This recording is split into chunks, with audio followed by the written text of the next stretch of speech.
మన పెద్దలతో మాట్లాడేది ఎప్పుడు ఒకటి యోహాను సువార్త 15:5.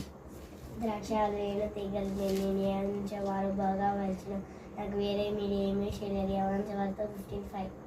అపోస్తుల కార్యములు 16:31. అందుకు వారు ఉపయోగించే విశ్వాసం అప్పుడు నేను నీటి రక్షణ పొందని చెప్పి అతనికి వారందరికీ దేవుడి వాక్యాన్ని బోధించి. అపోస్తుల కార్యం 16:31. యెషయా గ్రంథము 9:6.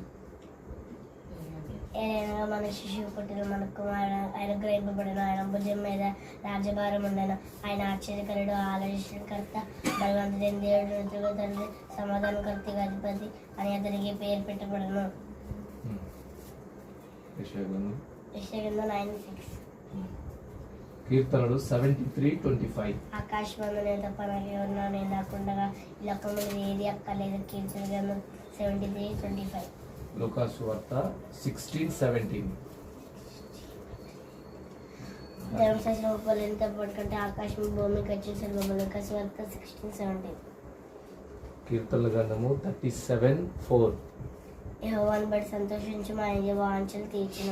కీర్తన గ్రంథం 37:4. మంచిగా చెప్పు. యెహోవాను బట్టి సంతోషించి మా ఆయన వాంఛలు ఉదయ వాంఛలు తీర్చిన. కీర్తన గ్రంథం 37:4.